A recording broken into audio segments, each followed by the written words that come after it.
नमस्कार।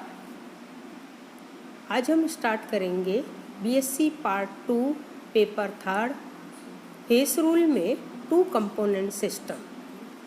हम ये जानते हैं कि फेस रूल होता है P + F = C+2। जब हम टू कंपोनेंट सिस्टम की स्टडी कर रहे हैं मीन्स C = 2, सो P + F = 4। तो टू कंपोनेंट सिस्टम के लिए जो फेस रूल इक्वेशन होगी वो है P + F = 4। वैसे टू कंपोनेंट सिस्टम के मैं आपको बता दूं एग्जाम्पल जो है वो है potassium iodide water system, lead silver system, एलिनिल hexane system, phenol water system. ये सभी टू कंपोनेंट सिस्टम के एग्जाम्पल है। तो जो हमने ये फेस रूल देखा है P + F = 4, इस फेस रूल से दो कंक्लूज़न हमारे सामने आते हैं।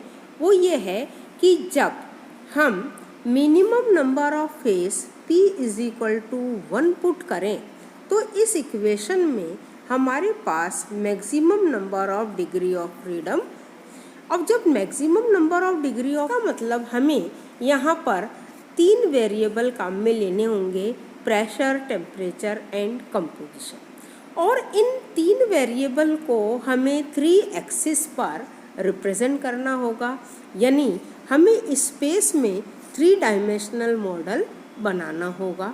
तो हम इसे प्लेन पेपर पर ड्रॉ नहीं कर सकते हैं। इस कारण से इन 3 वेरिएबल में से किसी एक वेरिएबल को हमें कांस्टेंट रखना होगा। दूसरा कंक्लूज़न जो हमारे सामने आता है वो ये है कि अगर हम F = 0 पुट करें तो इस इक्वेशन में हमारे पास P = 4 आएगा, यानी maximum number of face 4 means 4 face एक दूसरे के साम्य अवस्था में रहेंगे। ये कंक्लूज़न हमारे सामने आता है। तो देखिए टू कंपोनेंट सिस्टम में 5 तरह के इक्विलिब्रियम शो करता है। ये टू कंपोनेंट सिस्टम 5 टाइप के इक्विलिब्रियम शो करता है और वो है solid solid equilibrium, solid liquid equilibrium, solid gas equilibrium, liquid gas equilibrium और लिक्विड लिक्विड इक्विलिब्रियम। यहाँ पर गैस गैस इक्विलिब्रियम नहीं पाया जाता है, क्योंकि आप ये जानते हैं कि जब हम 2 गैस लेते हैं तो 2 गैस मिलकर एक ही फेस बनाते हैं। तो टू कंपोनेंट सिस्टम में हम गैस गैस इक्विलिब्रियम को हम यूज़ में नहीं लेते हैं। अब हम देखते हैं सॉलिड लिक्विड इक्विलिब्रियम और उसके पहले हम देखते हैं कंडेंस्ड सिस्टम। तो टू कंपोनेंट सिस्टम को हमें जब ग्राफिकली रिप्रेजेंट करना है तो इन 3 वेरिएबल में से हमें कोई एक वेरिएबल कांस्टेंट रखना होगा।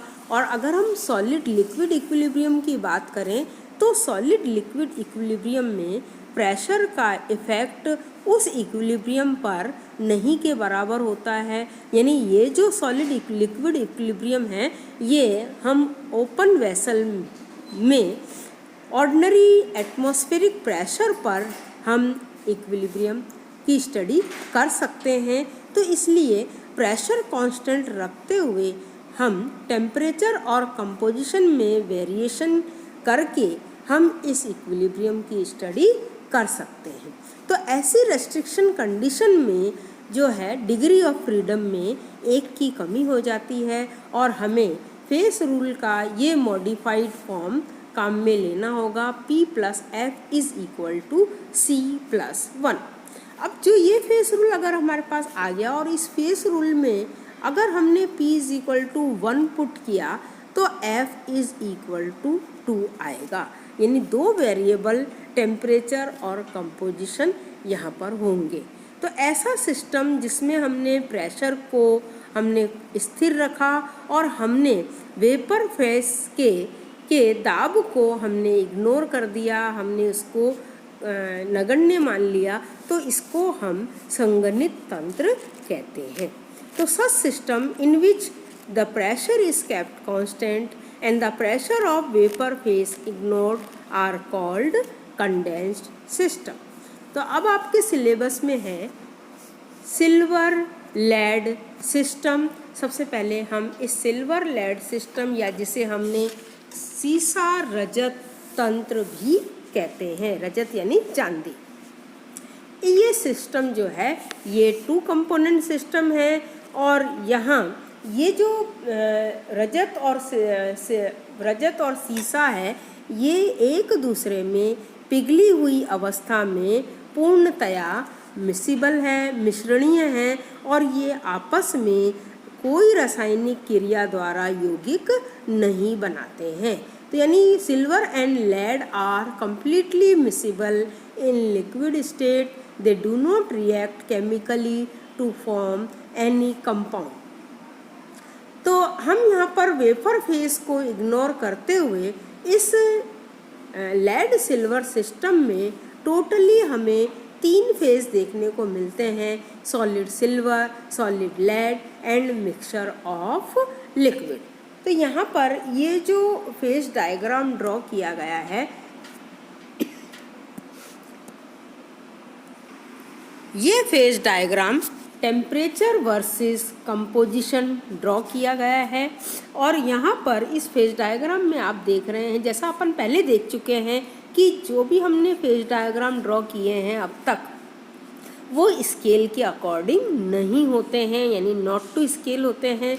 इस फेज डायग्राम में आप नोट कर रहे हैं यहाँ पर 100% लेड और 0% सिल्वर है, यहाँ 100% सिल्वर और 0% लेड है, और ये टेम्परेचर वर्सेस कंपोजिशन ये ड्रॉ किया गया है। यहाँ पर ये जो पॉइंट P है ये प्योर लेड का मेल्टिंग पॉइंट है, और जब इस प्योर लेड और इस पॉइंट P पर प्योर लेड का सॉलिड और लिक्विड इक्विलिब्रियम में है, और जब हम इस प्योर लेड में सिल्वर ऐड करते हैं तो इसका मेल्टिंग पॉइंट कम हो जाता है।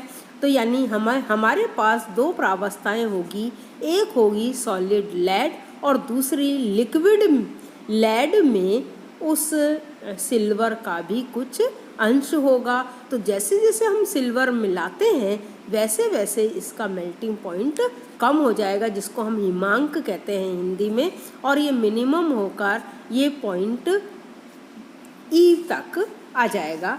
तो इस तरह से इसका मेल्टिंग पॉइंट कम हो जाएगा। इसी तरह से आप इस फेज डायग्राम में देख रहे हैं कि ये पॉइंट Q जो है, ये पॉइंट Q इस शुद्ध रजत का हिमांक दर्शा रहा है, यानी प्योर सिल्वर का ये मेल्टिंग पॉइंट है जो कि 961 डिग्री सेंटीग्रेड है। और इस प्योर सिल्वर में जब हम लेड ऐड करते हैं तो इसका मेल्टिंग पॉइंट कम होता है। और वैसे आप ये जानते हैं कि पॉइंट Q पर प्योर सिल्वर सॉलिड और लिक्विड स्टेट में इक्विलिब्रियम में है, और जैसे ही हम इसमें लेड ऐड करते हैं तो वो लेड उस लिक्विड में मिक्स हो जाता है और इसका मेल्टिंग पॉइंट कम होता जाता है, और ये कर्व हमें QE प्राप्त होता है।